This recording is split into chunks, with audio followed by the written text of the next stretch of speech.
नमस्कार दोस्तों, आप देख रहे हैं the think lab by Saurabh. आज के इस वीडियो में हम समझेंगे ट्रेडिशनल मशीन लर्निंग की सीमाएं, लार्ज लैंग्वेज मॉडल ने कैसे गेम बदल दिया और आज की एआई इंडस्ट्री फाउंडेशन मॉडल पे टिकी हुई है। आज का टॉपिक है एमएल से एलएलएम तक का सफ़र। सबसे पहले हम कुछ चीज़ों पे डिस्कस करना चाहते हैं, जैसे ट्रेडिशनल मशीन लर्निंग, राइट। इस सफ़र को समझने के लिए हम कहानी को स्टार्ट करते हैं कि मशीन लर्निंग क्या होता है। पहले की AI industry traditional machine learning पे आधारित थी। मशीन लर्निंग बेसिकली हमारा 3 टाइप्स का होता था: supervise machine learning, unsupervise machine learning and reinforcement learning. Supervise machine learning में 2 टाइप्स होते थे: classification and regression. Unsupervise machine learning में क्लस्टरिंग का कंसेप्ट था, हायरार्किकल क्लस्टरिंग। पीसीए का कंसेप्ट था, प्रिंसिपल कंपोनेंट एनालिसिस।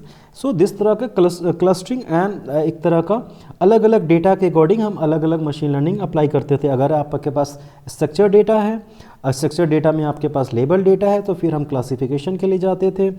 फिर आपके पास अनस्ट्रक्चर्ड डेटा है, तो फिर हम जाते थे क्लस्टरिंग के लिए। ट्रेडिशनल मशीन लर्निंग ये था। पहले की हमारी जो पूरी एआई इंडस्ट्री थी वो ट्रेडिशनल मशीन लर्निंग पे आधारित थी। इसमें क्या होता है, ये मशीन लर्निंग क्या करता था, मशीन लर्निंग काम कैसे करता था।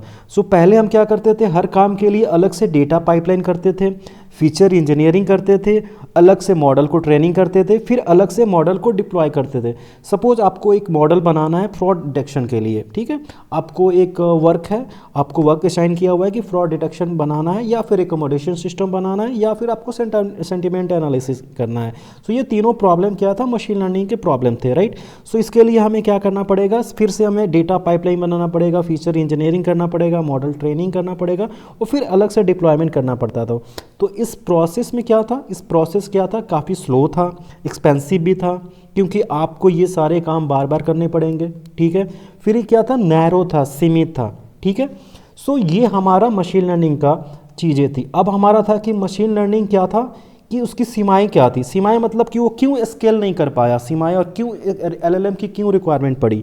ट्रेडिशनल मशीन लर्निंग में क्या प्रॉब्लम था कि फिर से डेटा को क्लीन करो, ठीक है। आपके पास जो डेटा है उसको अब क्लीनिंग करना पड़ेगा, ठीक है। फिर से आपको क्या करना पड़ेगा, फीचर बनाना पड़ेगा, आपको फाइंड आउट करना पड़ेगा कौन सा हमको फीचर यूज़ करना है, कौन सा फीचर को ड्रॉप करना है, ठीक है। आपको डेटा को लेबल अनलेबल्ड में करना पड़ेगा, फिर आप उसके अकॉर्डिंग डिफरेंट मशीन लर्निंग हम एल्गोरिथम्स को अप्लाई करते थे। फिर से हमारे पास क्या करना पड़ता था, हाइपर पैरामीटर ट्यूनिंग करना पड़ता था, फिर हम मॉडल को डिप्लॉय करते थे।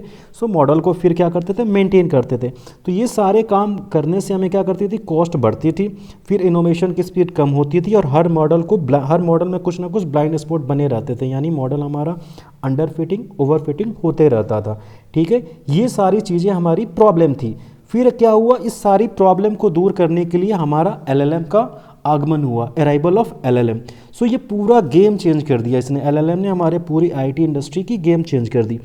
एलएलएम क्या है, ये एक ही मॉडल है। हम जैसे अलग अलग टास्क मशीन लर्निंग में अलग अलग टास्क के लिए अलग अलग मॉडल बनाते थे, इसमें क्या है, ये एक ही मॉडल है। ये मॉडल क्या करता है, भाषा समझ सकता है, लैंग्वेज समझ सकता है, कोड लिख सकता है, डॉक्यूमेंट को समराइज कर सकता है, कम्प्लेक्स रीजनिंग प्रॉब्लम को सॉल्व कर सकता है, और नए टास्क पे अडॉप्ट कर सकता है। अपने किसी भी टास्क के लिए, किसी भी प्रॉब्लम के लिए इस एलएलएम को यूज़ कर सकते हो। यानी जो काम पहले 10 से 12 एमएल पाइपलाइन करते थे, अब वो एक सिंगल फाउंडेशन मॉडल कर रहा है, राइट। ये हमारे एलएलएम की बेनिफिट है आगमन से, ठीक है। एलएलएम क्या क्या कर सकता है, ठीक है। एलएलएम का हमारा वर्क फ्लो क्या था, पहले हमारा क्या था कि पहले मॉडल बनाओ, ट्रेन करो, फिर उसको टेस्ट करो, डिप्लॉय करो। अब क्या हो गया, एलएलएम आने से आप क्या कर सकते हो, आप प्री ट्रेन मॉडल लो, ठीक है, कोई भी प्री ट्रेन एलएलएम मॉडल्स लो, फिर उसको आप प्रॉम्प्ट दो, फाइन ट्यून करो, फिर यूज़ कर लो। जो आपको पहले पूरे जो मॉडल का डेवलपमेंट जो लाइफ साइकिल बोलते हैं उसको, पूरी मॉडल डेवलपमेंट लाइफ साइकिल जो महीनों में होती थी, अब एलएलएम के हेल्प से कुछ दिनों में हो रही है।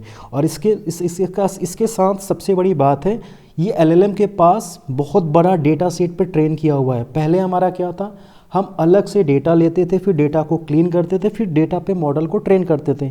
यहाँ पे बहुत बड़े डेटा पे एलएलएम को ट्रेन किया। समझो कि पूरे इंटरनेट के डेटा पे मॉडल को ट्रेन किया हुआ, ये सबसे बड़ी बात है, ठीक है। ये हमारा एलएलएम का वर्क फ्लो होता है, राइट। अब हमारा क्या है, एलएलएम में क्या है, एलएलएम हमारा क्या कर सकता है, आज एक ही एलएलएम क्या क्या कर सकता है, क्लासिफिकेशन कर सकता है, इंफॉर्मेशन एक्सट्रैक्शन कर सकता है, समराइजेशन कर सकता है, ट्रांसलेशन कर सकता है, एंड डिसीजन सपोर्ट दे सकता है आपको, ठीक है। सो ये सारे काम एक एलएलएम कर सकता है, राइट। सो इसमें क्या था, अब पहले क्या था हमारे पास, पहले हम क्या करते थे, अलग से एक आर्किटेक्चर डिज़ाइन करते थे, फिर हम मॉडल को ट्रेन करते थे। बट यहाँ पे हमारा क्या, एलएलएम में अब कोई हमें न्यू आर्किटेक्चर नहीं डिज़ाइन करना है, कोई हमें मासिव ट्रेनिंग नहीं करना है, ठीक है। और सबसे बड़ी बात है, हम इसको रिफाइन कर सकते हैं और डिप्लॉय कर सकते, फिर रीयूज़ कर सकते हैं, राइट।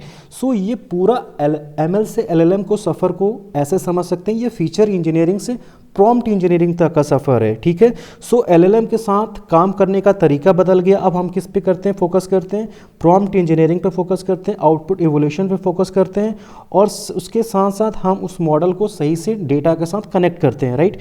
सो एक ओवरऑल एक कंक्लूजन में देना चाहता हूँ दोस्तों, एमएल से एलएलएम का यह सिर्फ टेक्नोलॉजी चेंज नहीं है, बल्कि ये एआई बनाने के तरीके में समझो एक क्रांति है, राइट। सो ये एक तरह का पूरा गेम चेंजिंग प्रोसेस है आज के आईटी इंडस्ट्री में। सो ये हम लोग नए नए वीडियो आपको एआई एलएलएम से देते रहेंगे। सो अगर आपको AI ML machine learning industry academia insight आपको पसंद आते हैं तो आप थिंक लैब बाय सौरभ को लाइक एंड सब्सक्राइब करें और वीडियो को शेयर करें। और नेक्स्ट वीडियो में हम पूरे डिटेल्स में एलएलएम फिर अलग अलग vision language model, large language model और ऑल्सो जेनेटिक एआई के बारे में हम लोग डिस्कस करेंगे। So thank you, all the best, happy learning, keep learning.